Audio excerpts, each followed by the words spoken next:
Hello guys, तो मैंने एक पोएम लिखी है फॉर इंडिपेंडेंस डे। तो आपको पता ही है कि इंडिपेंडेंस डे आने वाला है। तो पोएम सुनाने से पहले मैं आपसे माफ़ी मांगना चाहती हूँ, अगर मेरे से कहीं पे भी कोई भी गलती होती है तो उसके लिए मुझे माफ़ करना। तो पोएम की लाइन कुछ इस तरह से है कि माटी की सौंधी खुशबू में वीरों की पावन कुर्बानी है, वीरों की पावन कुर्बानी है। उस माँ का बहता अश्रु जल, उस माँ का बहता अश्रु जल इस आज़ादी की जुबानी है। खैर अंग्रेज़ तो चले गए देश से अपने, खैर अंग्रेज़ तो चले गए देश से अपने, पर क्या वो सपने सच हो पाए? पर क्या वो सपने सच हो पाए?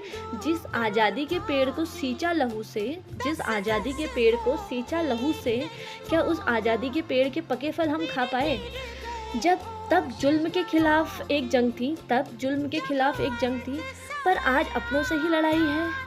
धर्म जात पैसों के नाम पर हमेशा से ही दीवार उठाई है, धर्म जात और पैसों के नाम पर हमेशा से ही दीवार उठाई है। वीरों ने सोचा था ऐसा भारत हो जहां हर बेटी सुरक्षित चले, वीरों ने सोचा था ऐसा भारत हो जहां हर बेटी सुरक्षित चले, जहां भूख से कोई सोए ना रात में, जहां भूख से कोई सोए ना रात में, और हर दिन सच्चाई के दिए जले, और हर दिन सच्चाई के दिए जले। पर आज भी हक के लिए तरसते किसान गरीब और मेहनत काश हैं, पर आज भी उसी हक के लिए तरसते किसान गरीब और मेहनत काश हैं।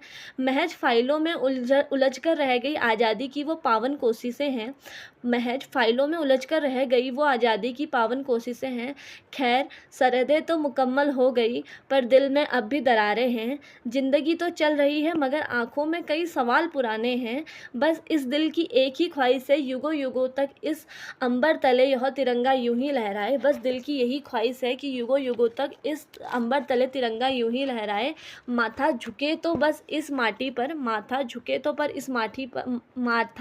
तो बस इस माटी पर,